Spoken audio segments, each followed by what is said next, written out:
बुलढाण्यामध्ये जाऊयात। बुलढाण्यातील पैनगंगा नदीकाठच्या शेतांमधील पिकं पाण्याखाली गेली आहेत। शेतात पाणी साचले त्यामुळे पिकं सडून गेली आहेत। पाडळी गावच्या मानेकर कुटुंबाचा उदरनिर्वाह शेतावर अवलंबून होता, मात्र पावसाने केलेल्या घातामुळे हे कुटुंब पुरतं हतबल झालंय। बघूया।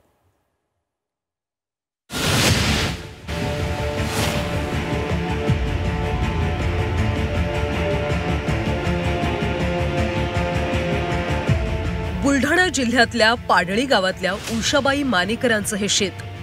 बुलढाण्यात झालेल्या मुसळधार पावसामुळे मानेकर कुटुंबाचा आर्थिक कणा मोडलाय।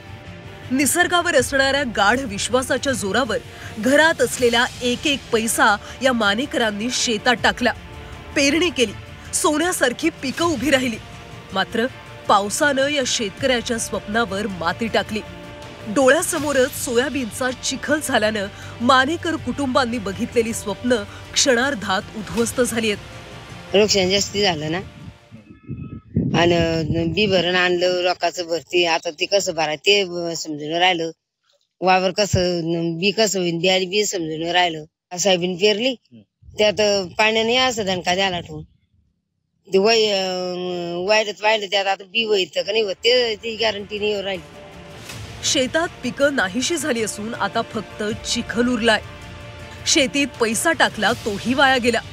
आधीच बँकेचं कर्ज आणि त्यात शेतीचं झालेलं नुकसान, त्यामुळे जगायचं कसं असा प्रश्न या कुटुंबासमोर उभा राहिलाय। मानेकरांचा एक मुलगा 8वीत तर दुसरा 3रीत शिकतोय। चांगलं शिक्षण देऊन त्यांना मोठं करण्याचं स्वप्न मानेकर दाम्पत्यानं बघितलंय, मात्र होत्याचं नव्हतं झाल्यानं मुलांच्या शिक्षणाचा प्रश्न देखील आता त्यांना भेडसावतोय। शेताचं नुकसान झालेलं आहे नाही का? हे नुकसान व्हायले, पाणी तुंबले, बरं सोयाबीन पेरले ते बंद नुकसान झालं तिचं बंद। आता आम्हाला कोण खाऊ घालून पैसे उरावर अजून रोखायचे।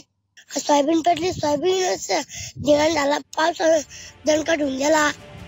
पावसानं हातातोंडाशी आलेला घास हिरावून घेतलाय, त्यामुळे आता संसाराचा गाडा कसा चालवायचा, मुलांचं शिक्षण कसं करायचं, दसरा दिवाळी तोंडावर आल्यानं हे सण कसे साजरे करायचे असे असंख्य प्रश्न शेतकऱ्यांच्या भोवती घोंघावतात।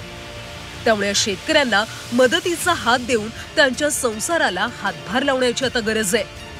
पुराचं पाणी ओसरलंय, मात्र अश्रू सतत वाहत आहेत। शेतकऱ्यांची दैना पाहावेना, मात्र सरकारनं या शेतकऱ्यांकडे तात्काळ लक्ष दिलं पाहिजे, त्यांना तात्काळ मदत दिली पाहिजे, नाहीतर हा शेतकरी खचून जाईल, संपून जाईल।